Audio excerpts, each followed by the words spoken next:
And as a major change in policy is coming right here to our southern border, ABC-7 is bringing you complete coverage. ABC-7's Juarez correspondent Heriberto Perez will be reporting on reactions from local Juarez shelters after the announcement. And ABC-7's Brianna Perez will look at how one local shelter says they could be affected and what they think will happen next. Let's start with Brianna. Stephanie, Paul, people looking to cross in between ports of entry and climbing border walls like you see right behind me would fall under this order. Now, earlier today, I did speak with local shelters who say this will increase fear among migrants who will not have to wait in Mexico. Director of the Annunciation House, Ruben Garcia, says that as of right now, this order would not have a big impact on local migrant shelters due to the small numbers we have seen.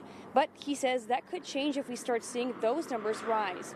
While the plan only applies to unscheduled arrivals at the border and migrants who make an appointment can still claim asylum, Garcia says most migrants are still waiting close to 6 months to schedule an appointment on the CBP One app. While in fear, still, he says they are remaining in Mexico due to desperation.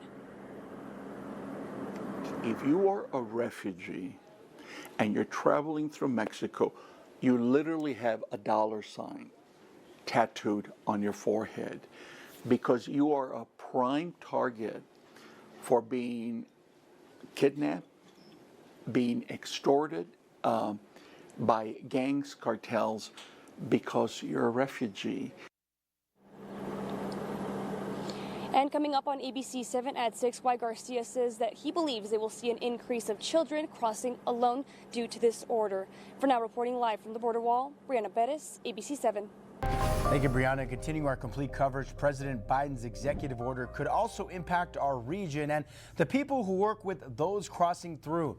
ABC-7's Juarez correspondent Heriberto Perez spoke with local shelters south of the border and files this report. This recently announced executive order by President Biden could put more pressure on local Juarez shelters. I spoke with La Casa del Migrante, one of Juarez's largest migrant shelters, to learn their thoughts.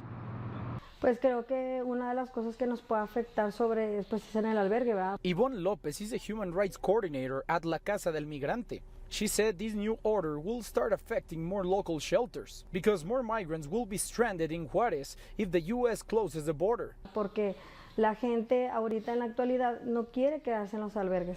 According to her, migrants do not want to stay at local shelters. They just want to turn themselves in along the river. Shelter officials like Yvonne keep telling migrants to use the CBP One app if they are looking for asylum. But according to her, sometimes they make groups before leaving the shelter and then make their way to the river. Dicen, bueno, pues si a ellos los dejaron entrar, a mí también me van a dejar entrar, ¿va? She said when migrants see or learn that other migrants cross between ports of entry, they say if they could do it, I will do it too. Yvonne knows that if the U.S. blocks the passage to migrants, shelters could start being at overcapacity and will affect them.